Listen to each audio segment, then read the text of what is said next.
Welcome to Clue Me In, where we unravel the world's strangest mysteries, disappearances, unsolved crimes, and eerie cases that leave more questions than answers. I'm Liv. I'm Kay. And I'm Grace, your unpaid detective and proud holder of a PhD in jumping to conclusions. Every episode, Liv and I will break down a mystery, while Grace reacts, theorizes, and ultimately delivers her definitive answer. And for our debut, we're starting with a case that's personal for me. It happened right here in my hometown, Circleville, Ohio. Oh no, the town with the giant pumpkins? Yes, the town with the giant pumpkins.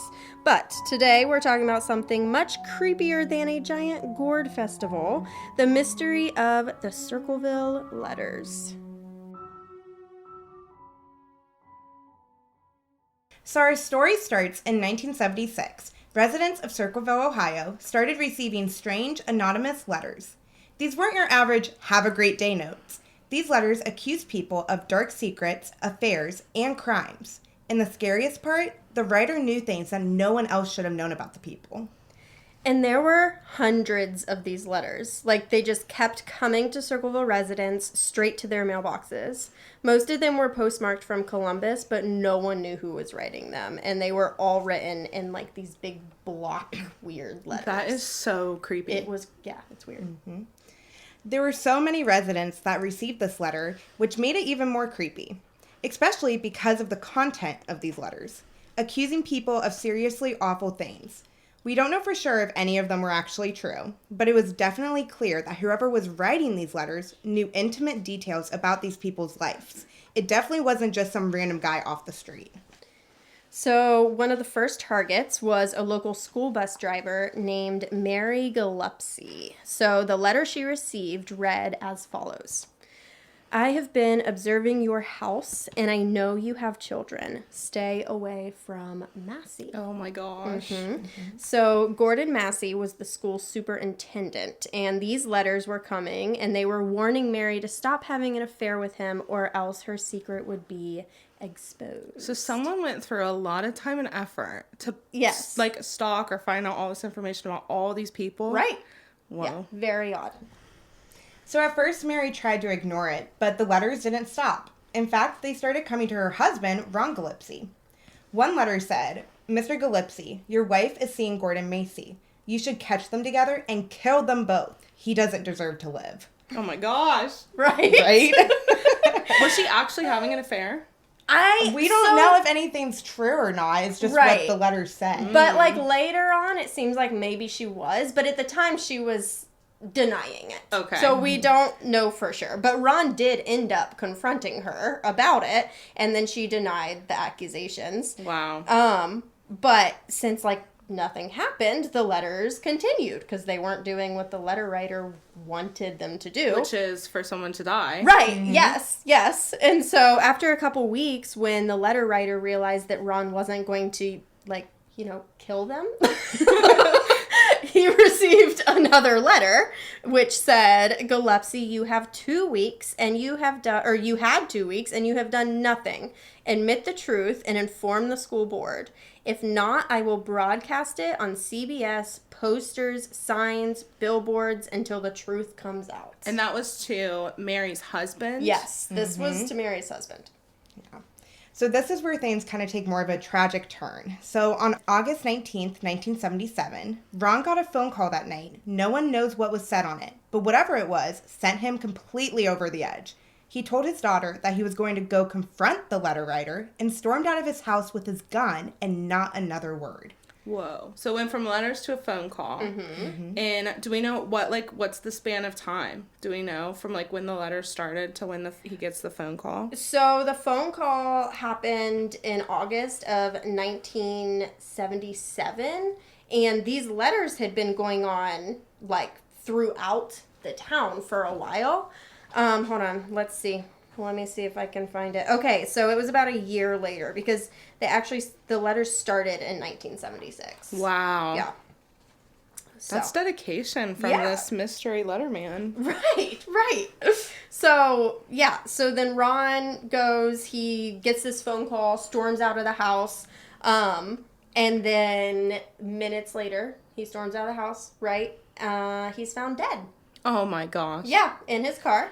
So his car had crashed into a tree, and his gun had been fired once, but still, like to this day, no one has found the bullet, but the gun was fired.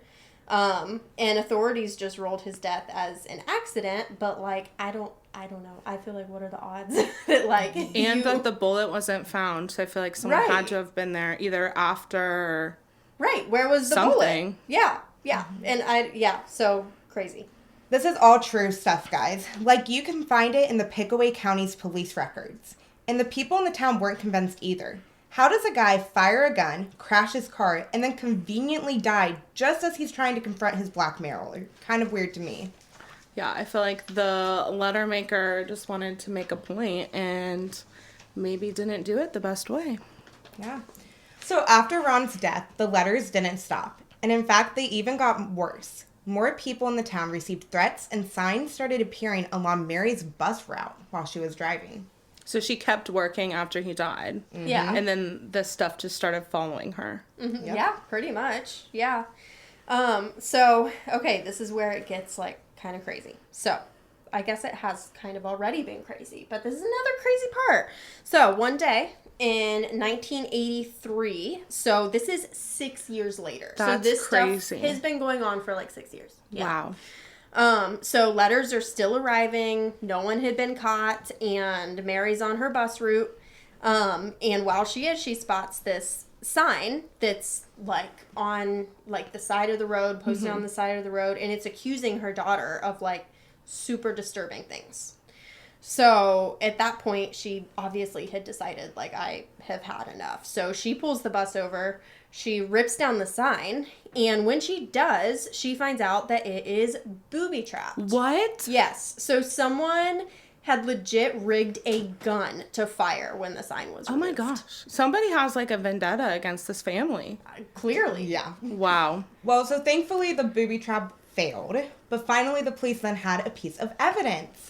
A loaded pistol. Ooh. The police ended up tracing the gun to Paul Freshour, who was Mary's brother-in-law. So Paul was arrested and then sentenced to 10 years in prison for attempted murder. Whoa. So he's in prison. Okay. So you'd kind of think letter writer, prison, and ends done. there, Yeah. right? We're done. Cool. Blackmailer caught. But no. The letters kept coming. Oh my gosh.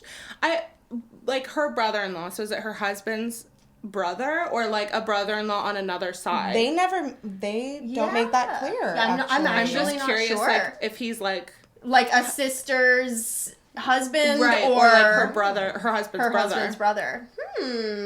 We'll have to figure that out and Yeah. put that in the show notes. Yeah. So, Paul's in jail, right? And while he's in jail, he had no access to mail. Yet letters were postmarked from Columbus continued to arrive, taunting the town of Circleville and even law enforcement. Oh my gosh. So I wonder if he like either pre-wrote them or does he have someone like writing them for him? Yeah, I don't know. Yeah.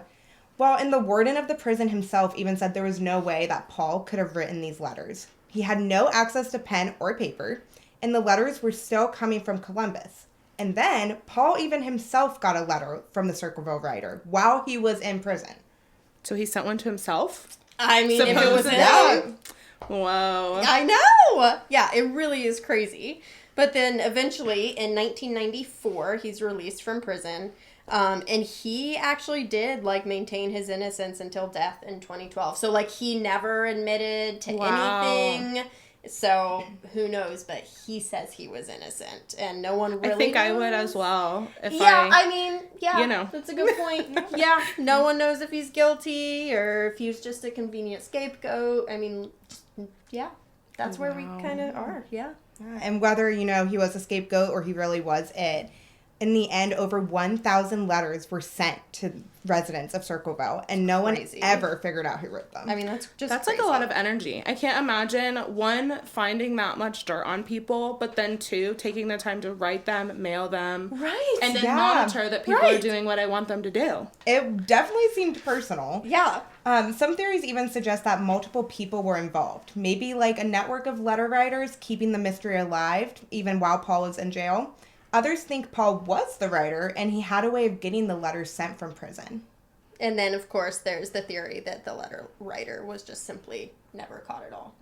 Wow. All right, Grace, so you've heard the story, every eerie detail, every baffling clue. The pieces are on the table, and the mystery is waiting. So tell us, what's your theory? What really went down? Okay, well, when I first hear it, I think, it might be Paul. He could have written all the letters. He was close to Mary. He was close to the family. But then there's no motive. Like, why would he want to do that? Right. And then for the letters to keep coming after. So I think someone framed him with the gun and then just continued writing letters and used him as a scapegoat. But I don't know. Because I don't know why Paul would want to write letters to all these random people in Circleville. Yeah. That's actually one of the better theories That we've is heard. one of the better theories. Yeah. So, yeah, definitive answer. There it is. Yeah, I used my PhD in jumping to conclusions. I love it. And with that, the case remains unsolved. Thanks for joining us on another deep dive into the unexplained. And if you get an anonymous letter, just move, pack your bags, leave town. Trust me on this one. Thanks for listening to Clue Me In. Don't forget to subscribe and let us know. Who do you think wrote the Circleville letters? And if you have your own theories, send them our way. You can find us on Instagram at cluemein_podcast. But if you're planning on sending us something weird, just don't. I will return it to sender so fast. See you next time on Clue Me In.